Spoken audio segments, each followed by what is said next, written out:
My name is Matthew Benedict. Currently, I'm a student at Plano East and in my final year of high school. I plan to major in computer science at college, but I'm also interested in foreign languages, among other things. I hope you were paying attention because there's going to be a pop quiz.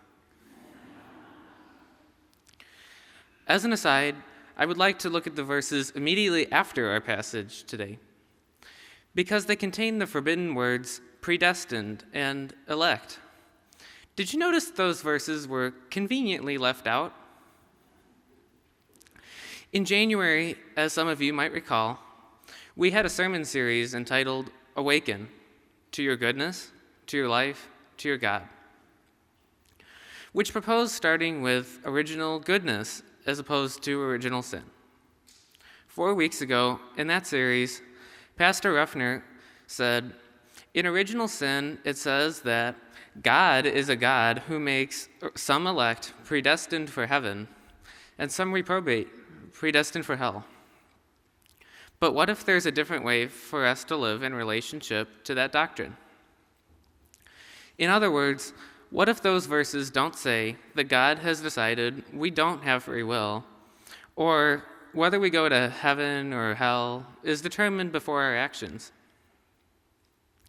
It seems like a straw man argument, taking words out of context.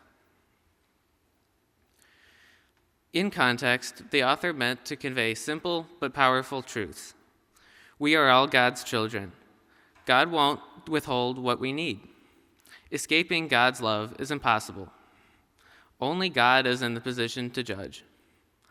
Each of those truths could make a sermon, but I'm here to give just one today. Pop quiz. What subject did I highlight I also enjoyed? As anyone who studies foreign languages could tell you, no translation can capture the full extent of the original's meaning. Those sighs too deep for words could be translated as unspeakable wails or aching groans, as in when our suffering is beyond words. Unspeakable wails, aching groans.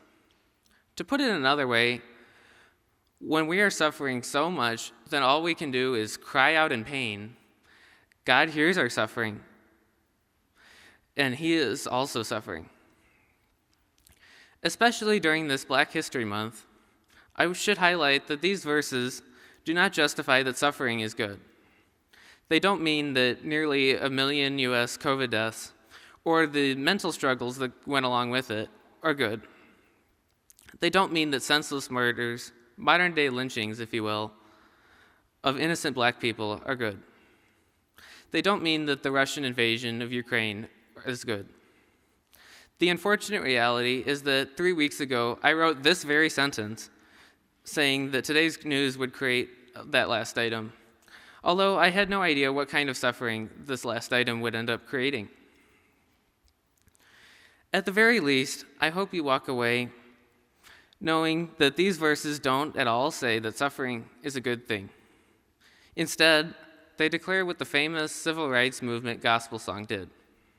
We shall overcome. The Lord will see us through someday, and we shall overcome. With all that suffering, it's so easy to lose hope that even a trivial, tiny fraction of that suffering can stop. This scripture is still relevant millennia later because it reminds us that hope is still there.